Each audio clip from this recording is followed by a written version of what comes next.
Hi guys, welcome to Classic Real Comedies, Facts, and Trivia. Thank you for being here today. Today's video is on Gomer Pyle USMC, or Andy Griffith. But Andy Griffith was the first person to push for Gomer Pyle to get his own show. Mayberry is a place full of total characters. Every fan of the Andy Griffith Show knows this, but when Gomer Pyle came to Mayberry, he even gave Barney Fife a run for his money as the maker of Mayberry's absolute funniest faces. Yet, for all the expressions the actor Jim Nabors conjured to bring Gomer Pyle to life, it was the actor's singing voice, beautiful and commanding, that Andy Griffith said changed just about everything when it came to Nabors' career. According to Griffith, he had this extra talent. It was that the little bit extra that gave Griffith a rather big idea.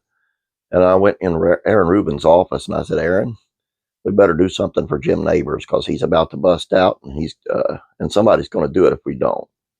At the time, Rubin was pretty busy as a producer and co-creator of the Andy Griffith Show, but he saw what Andy saw.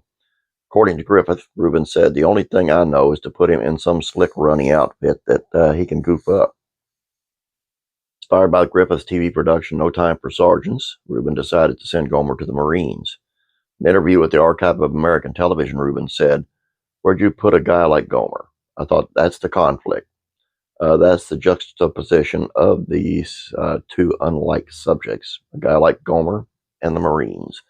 That would make for a pretty good comedy. To make extra sure Rubin was headed in the right direction with Nabors, he even asked an actual Marine if there were any guys like Gomer in his unit. According to Rubin, the Marine laughed in response and invited him back to training. He'd see a few Gomers in the field, the Marine assured him. With that, Rubin said, Gomer became a generic term.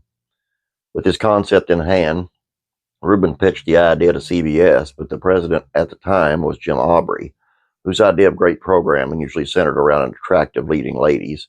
He didn't really see a place on his lineup for another goofball when he already had Gilligan and Jethro on his block. According to Lee Rich, the guy who was in charge of setting up ad sponsors with the shows, Jim Aubrey doomed Gomer right from the start, proclaiming this will never get on the air.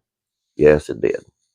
Lee Rich is exactly the one to know the reason why Gomer Pyle USMC ended up on TV.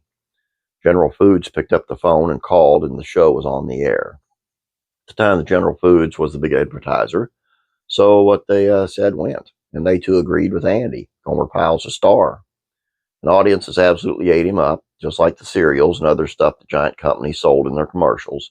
They loved him, Rubin recalled to the TV audiences, and as a creator of the character, he's just a guy who knows the reason why. Gomer Pyle was not stupid, and he really wasn't a clumsy goof. He just did things his own country way. And there you go. How many times do you remember hearing Gomer talk about Goober not being stupid? He's ugly, but he ain't stupid. All I got for you guys. I hope you enjoyed this. Please don't forget to subscribe. Please like this video. You guys have a great day. God bless you. And as always, I'm praying for you.